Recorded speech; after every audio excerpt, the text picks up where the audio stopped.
y'all, this is Voluptuously Skinny, and I am here with my post-op week 53, or actually, I am here with my 1-year Surgiversary video. I am so excited, and I have plans to make several videos for you guys.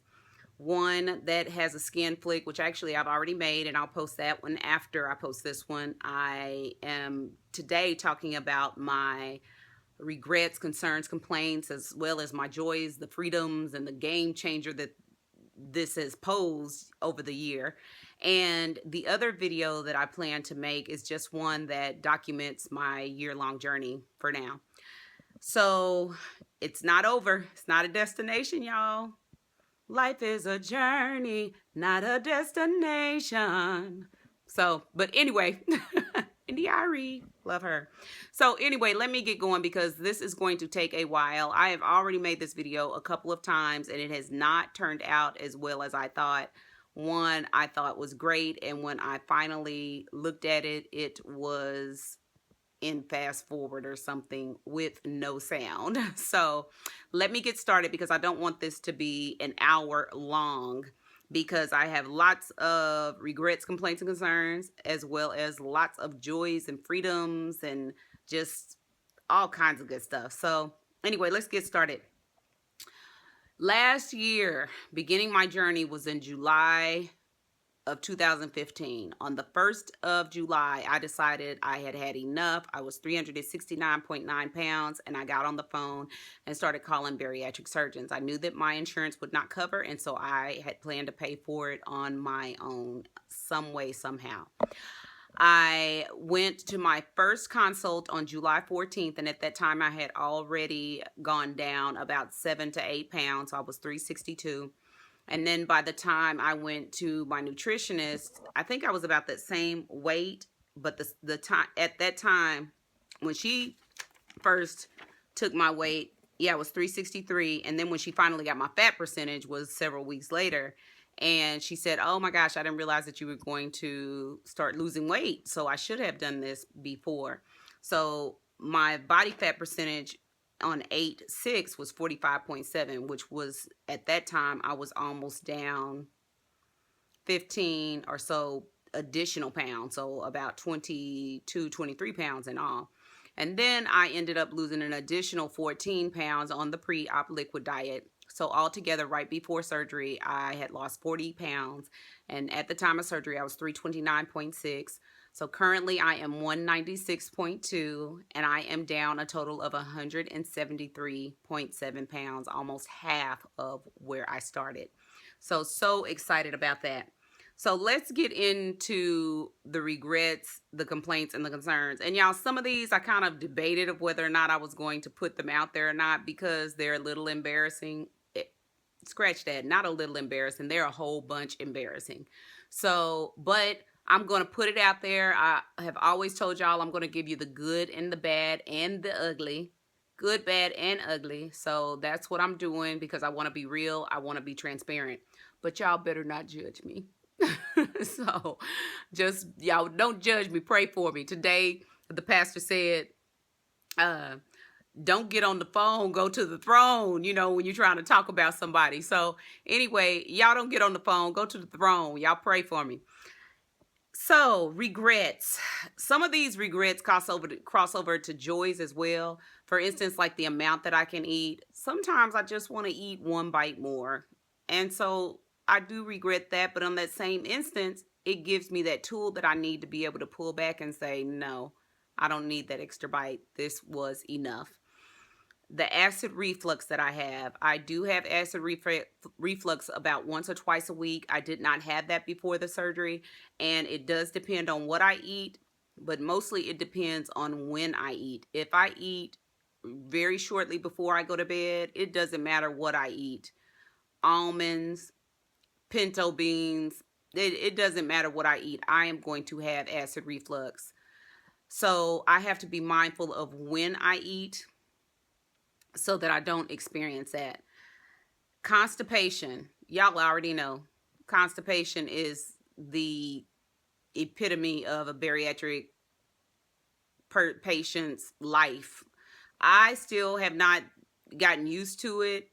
my body has not adjusted. I still get constipated. I have tried some of everything, daily doses of Miralax, daily stool softeners, Fleet suppository, milk, not milk of magnesia, but magnesium citrate, Colace, Senecot, a women's laxative, prunes, applesauce, smooth move tea. I have tried some of everybody's suggestions. Oh, increasing my fiber intake. And one of the things that when you increase your fiber, man, it fills you up. And so you have to decide, okay, do you get the fiber or do you get the protein? And 9 times out of 10, y'all, I'm going to always go to the protein. Not being able to drink until after, I didn't even have this down, I just thought about this. Not being able to drink until 30 minutes after you eat. I understand the concept of that, and I do it, I follow it, but sometimes I forget. Like after you've waited 30 minutes, you go on to something else, and then you forget, and by the time it's time for you to drink something, or that you remember it's time for you to eat something, and so you decide whether or not you eat or you drink, and sometimes I choose to eat. So lately, though, I have been choosing to drink because I was getting so dehydrated. I just needed to drink. And so I've been eating a lot less because I'm trying to drink more water. That is one of the things I'll kind of talk about it if I have time, what my nutritionist and what my surgeon did for the 1 year, or said for the 1 year. Collarbones. You guys, my collarbones, I used to think, Lord, when I see people's collarbones, like they got it made, they so skinny. But now that my collarbones are becoming more prominent, I don't know that I really like them. I'm still getting used to them. Yeah, collarbones. The other thing is underwear. I have no idea what size underwear I wear. You go down so much in weight and your body is so different from years ago that even the size, you guys saw that I was fitting in a size 8, and I can't tell you when the last time I ever fit in a size 8. When I was in 6th grade, I think I was in an 11 or 12, maybe even a 13, who knows. But our bodies have adjusted so much that it's hard to find underwear that fit and that hold in where you need to hold it in. I find that a lot of my underwear are either too big, and so they're falling, or they're slipping and sliding everywhere. They crawl up in my tail. Y'all, they crawl up in my front. I have never had an issue with camel toe, and I told y'all it was going to get ugly. Don't judge me. But I've never had issues with camel toe, never even had, but that's an issue now, and it is definitely a complaint that I have. Inconsistent restriction. Some days I think I have it down and I can eat, this 2.5 ounces of meat. And then another day I'll get that same 2.5 ounces and can only eat 1 ounce. So the inconsistent restriction. One of the things, and I read this a lot on some of our Facebook pages, where people are getting mad attention from men. But I think I got more attention from men as a heavier woman than I did, or than I do now, which is okay. It's not a big deal. And I don't even know that it's a complaint, but women like attention, and I'm dating anyway, so it doesn't really matter. But like I said, women like attention. And, this is really gross, but I have gotten in a habit. As a bariatric patient, you have to chew and chew and chew and chew and chew your food in order to make sure that that food goes down easily, that it's not going to sit on your stomach because you haven't chewed it enough, that your body is going to be able to digest it, and that it's not going to make you sick. And so I have and this is the one that's really embarrassing to admit. I don't even know if I want to say it, but I'm going to put it out there. I have got in the habit of chewing, and then I'll almost swallow, but then I'll kind of regurgitate it a little bit. Yeah. Stop frowning up your faces and saying, ugh. I know it's nasty, but I'm just saying that is a bad habit that I've gotten into. And because I get afraid all of a sudden that it's not going to be, that I haven't chewed it enough. So I get very like, oh, no, I can't swallow that yet because it's not chewed enough, and that's going to make me sick, or it's going to sit on my stomach and make me sick. So yeah, bad, bad, bad habit.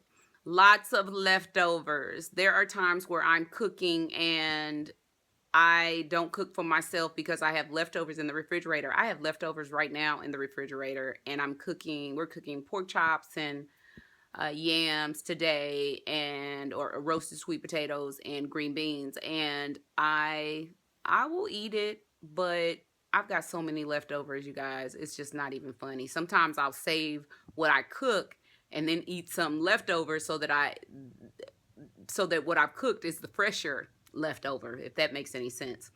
I still feel nauseous occasionally. That I don't like when I eat certain things. And then belching. Belching, belching, belching. Oh my God, if I take a big drink or swig of something, then I belch like crazy. The other thing I don't like is that I can't use a straw, because I did enjoy using a straw. And when I use a straw, it introduces so much gas to my system. It's not even funny. And sometimes it hurts, or I just can't stop belching. Emotional eating doesn't stop. I 2 weeks ago decided, you guys, that popcorn no longer had a place in my life. Literally no longer had a place in my life. And I threw it in the trash and decided I can't handle it anymore. The therapist told me, she said, it's like a bad relationship. I told her I was embarrassed to tell her this, that I went into the store the other day and I walked down the aisle and there was popcorn, and I was looking at the bag like, oh, did they change the package? Is that a different color? Oh, is that a smaller bag? She said it's almost like a bad breakup. She said it's as if it's a bad breakup. So like when you see your ex-boyfriend and he's walking with that other lady, or he's walking somewhere and you looking at him and you saying, is that a new haircut? Or why is he doing his beard like that? Oh, what? Why is he wearing that now? I could never get him to wear it before. And I thought, that sounds exactly how I was looking at this bag of popcorn. So anyway, yeah, the emotional eating is still real. It is still real. And you have to just decide what you're going to do. It's like quitting smoking or stopping a drug. You just can't do it. You can't turn to it, because it will get you every single time.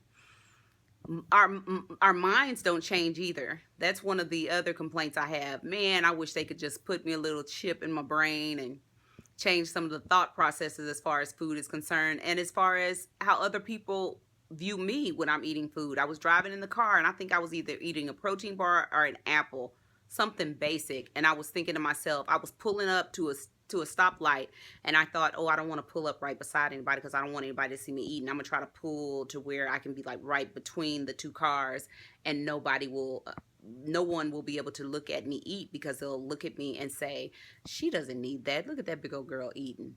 And really, I look at pictures now and I can't say anymore that the big old girl, because I'm not. I'm not. Visibility cloak has been placed on me. I felt almost invisible, or not even invisible, but I felt a little more powerful, and I think even more confident sometimes, even though it was an act, and maybe I just put on that act very well when I was a larger woman. So I just, walked around and exuded authority, I think. And now that cloak is gone, and I feel like there's another visibility cloak, because my body and the weight is coming off, and it manifests in front of everybody, this change. And so everybody sees you, and everybody's constantly, they're either complimenting you or asking you questions on how you did it, or asking you what your secret is. And I always say, I don't have a secret. This is just what it is, what it is.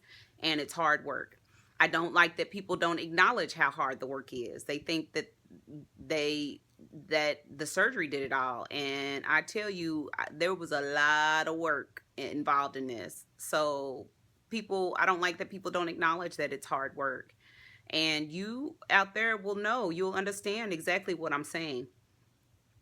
I don't really like the skin, the hanging skin. My arms are hanging, my thighs hang, my stomach. Some of it I don't like it, but some of it I'm just gonna have to live with, especially after the breast reduction. I have come to the point where I just don't want to deal with it anymore. And on the other hand, too, I just don't have time for it. And I'll explain that a little bit on another day, too. So, as far as, oh, the last thing that I don't like the fact that I have had so much success in getting rid of this weight and I still struggle with helping my son. That is one of my biggest complaints. I thought that, this would not necessarily be a miracle cure, but it would be a way to help him. And in some ways it has, but he just has a journey of his own that he's battling, and it's not my journey, and it's not something that I can personally do. But that's one of the things that I do have a complaint about and a regret about, is that I can't help him be just as successful. So as far as joys, freedoms, and how this has changed the game for me, I talked about mindset a little bit on the opposite end, but on this end, it does change your mindset. It has made me a bit bolder. Even with, I was thinking to myself, somebody was saying, oh, life is so short. No, life is not short. What happens is we spend so much time not taking advantage of the time that's given to us, the present, that when that time is gone, now we're saying, oh my gosh, we didn't have enough time. Life was short. No, it's not short. So it is our ability or inability to take advantage of the present moment, to be bold and to step out on faith and to do those things which God has called us to do, or to do those things which the Holy Spirit immediately puts on your mind to do. And it has given me that boldness. I have no, I'm no longer at the job that I was at. They ended up terminating my employment because of the medical leave, and they held on as long as they could, but they did end up terminating my employment. But God has given me the boldness to be able to step out on faith, you guys, and to go and pursue a medical degree. Yes. Some of you don't know this, but I have a bachelor's of science in chemistry, biology pre-med, elementary education, as well as a master's in in education administration, curriculum, and supervision. I'm also a licensed nail tech, and my heart has been in medicine for many, many years. My passion has been in medicine. My heart was with children, and it's still with children, because I would like to pursue something that deals with weight loss, with nutrition, with working with adults, as well as working with preteens and other children who struggle with their weight as well. So y'all keep praying for me on that. That was the little announcement that I've been keeping from you guys for so long, because I could not announce it due to my job. But that's what I'm doing. So I'm currently in school taking neuroscience and cell biology, and I am looking to make application to medical school on next year. So please keep me in your prayers on that. I love the fact that I can move around. I love the fact that I can bend over and paint my toes, that I can buckle up my sandals, that I can tie my shoes, and that my shoestrings are in the center of the shoe and not to the left or to the right, because I've had to contort in such a way to be able to tie my shoes and not pass out from bending over and it taking my breath away. So I love that. I love being able to cross my legs, being able to get on the floor, being able to get up without difficulty, or sit in chairs, or sit in a booth or a table, or whatever I choose to sit in, because I choose to sit there and not because my weight dictated what I should sit in or where I should sit. I love the fact that I am no longer in pain like I was. I love the fact that I'm no longer taking medications that introduce so many different chemicals into my body. I can't say I'm taking less medications, because I do take Pepcid from time to time. I take my multivitamin, my calcium, I take a biotin pill, I take Miralax, and all the other things that I've introduced as far as the constipation is concerned. But I no longer have to take the Valsartan. I'm no longer falling asleep, and my kids are afraid I will stop breathing from the sleep apnea. I no longer have to deal with any of that. I love being able to dress up and to wear clothes. Y'all, this jacket is a medium. Let me see if y'all can see me. Hey, in my bed. This jacket is a medium. This dress, I think this dress is an extra large, but it's kind of big, but I still love it, love it, love it, love it. Like I said earlier, I'm fitting in a size 8. Just clothes, I just love it. I love being able to wear my high heels, being able to move around in my high heels, to be comfortable in them. You guys, literally, I was busting out of my high heels. There was two instances where I literally busted out of my shoes. Once during praise and worship at church, by the time we finished that day, the seams of my shoes had busted on the tops and on the sides, and I ended up having to throw those shoes away before I even left the church. Before I even walked out of the door, I just threw them in the trash. There was another time when I was at a homegoing service, and we had to stand up so long to greet the family that by the time I left the church, that the side of my boot had literally come out of the seams, and my foot was hanging out of the boot. So I am so thankful that I can wear my shoes and not have to deal with that. I am a picture selfie queen. I love taking pictures. love, love, love taking pictures. I love that I have curves now instead of just lumps and bumps. I love that my face is so much thinner that I now have a jawline. I like that, y'all. Y'all see that? I love the fact that I have a jawline, and I love the fact that my features are out and they're more prominent now. My eyes are larger. My nose is not so puffy. It looks like my daddy's nose now, and then my smile is so much brighter. And I notice the smile on so many other people, and I just think, oh my gosh, your eyes are brown, or your eyes are this color or that color. Who would have thought? But I love that fact. I love that I am a better mommy. I'm a present mommy. I still have my issues. You know, I'm a single mom and I get tired. But I do it still. I do it anyway. I do everything that I do. You know, I do it with the knowledge that God has worked out this plan for us, and He knows the plan He has for us. So whether it be that I'm parenting, whether it be that I'm going to school, whatever it is, God knows the plan that He has for us, and I just walk in that. And today, the pastor was saying, you just got to walk in and you just got to know you got it. Even don't be deterred. Don't be frustrated by the situation at hand. You just got to walk in and say you got it. And so that's what I believe in. And anything else? This has just been a game changer for me. You guys, it has been a total game changer, and I'm so thankful for that. I am blessed by God to have had the opportunity. I'm getting weepy.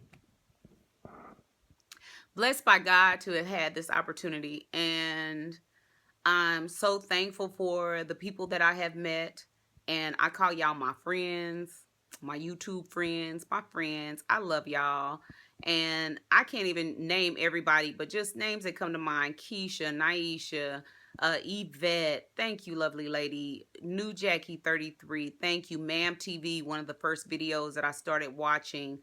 Precious, one of the new ones that I've just started watching. Gosh, there's so many people. Stephanie, Cindy, oh my gosh, there's so many of you guys that I read your comments, that you have friended me on Facebook, that I love watching your journey and just staying on top of everything that y'all are doing. One of the reasons I haven't been able to watch as many videos is because I had started school, or answer comments as quickly as I used to, because I started school. And so y'all just charge that to don't charge it to my heart, just charge it to my mind. But I am getting there. I'm getting there, and I enjoy the little snippets of the videos that I can watch. I definitely enjoy that. The little live videos on Facebook, the comments, the encouragement. Y'all have just been a true blessing. I can't even tell y'all how much. Can't even tell you. I can't even express it. So as far as my 1-year post-op visit with the surgeon, It went well. He came in. He said, "Hey, do you know that you're almost unrecognizable? You have done well. I know you're still losing weight, aren't you?" And I said, "Yeah, I'm still getting rid of it. Still getting rid of it. It's slowed down, but it's going." And he said, "Yeah." He said, "You'll probably continue for a little while with getting rid of the weight." And then my nutritionist, she said the same thing. She said more so than weight now, because we've surpassed the goal weight that they originally set, which was 216 pounds, and we've passed that now by 20 pounds. And so I am now working on reducing my body fat percentage, which my body fat percentage right now is at a 33.7% body fat. And so I think she said that she wants me to get that down in between, I think, 25 to 30. And that's what our goal is going to be, closer, more like to 25, though, is what she would have for me. So we're working on that. And that is pretty much it. I'm just blessed, y'all. Just blessed. I have made it one whole year. One whole year. So I'm going to keep y'all posted. Y'all keep praying for me. I will continue to pray for you as always. I love y'all.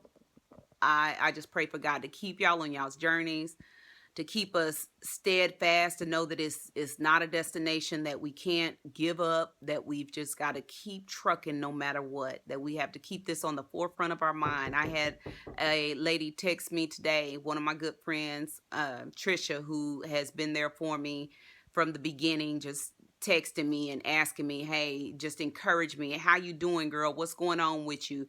If I message something or put something on Facebook, she's right there saying, "Hey, what's going on? You call me, let me know."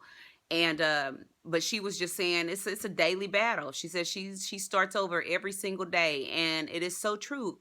It's just like us as Christians when we die to our flesh daily, and we have to keep on keeping on.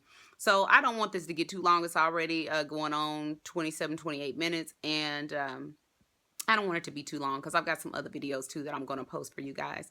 So anyway, like I said, I love y'all. All right. I love y'all. Y'all stay strong. Peace out, babies. Mwah.